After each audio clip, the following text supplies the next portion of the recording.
Sort of a blended tone of political intrigue and romance and a little historical drama and some horror elements as well. Was it a tough decision to do a show with a character that everybody knows has a finite ending? I mean, is that difficult, or it doesn't make you feel boxed in? It doesn't, because she dies in her 40s. I mean, so by 16th century standards, she lived actually quite a while. Particularly for a queen whose head was on the chopping block in many ways. I think she had a good run of it. Are you going to be including a lot of historical figures that people are familiar with? Because I would get to see like the young Queen Elizabeth and that whole power struggle eventually.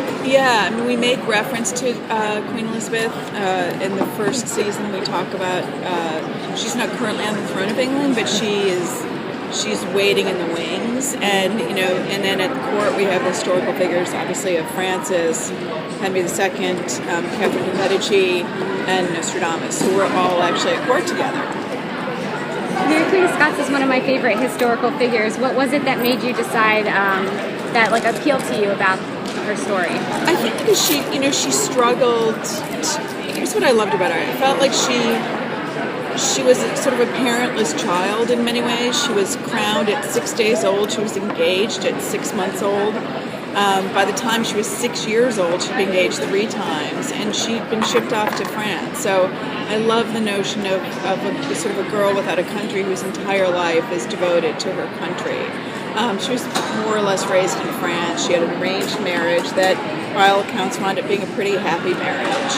And and I love, to speak to the other thing, I love that that it's going to end badly for her, and that she marries a lot. She has terrible taste in men after her first marriage, and she's drawn to the wrong guy. So that seemed great. How do you balance what's like the real historical information in the show with sort of maybe some of the more fanciful elements? I think we don't contradict the real events of her life, but we come up with stories that could have taken place in between the pages of history. There's a lot of different historical cutthroat dramas out there right now. What sets yours apart from yours? What other historical dramas are out there? I don't remember the name of the other one, but it was compared to Game of Thrones and Game of Thrones. The fantasy one. Yeah, I feel like ours is, there's something I don't necessarily want to compare it because I'm not necessarily familiar with what I'm comparing it to. But I think what makes Reign different is there's an intimacy to it. It's a show about a girl trying to protect herself and her country and her friends.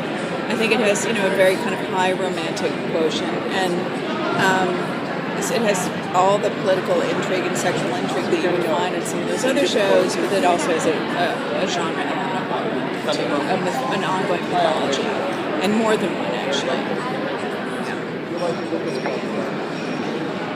So in the I'm fine. I just want to make sure I don't step on anybody. There's always that unspoken. Your turn. You're so polite. I love it.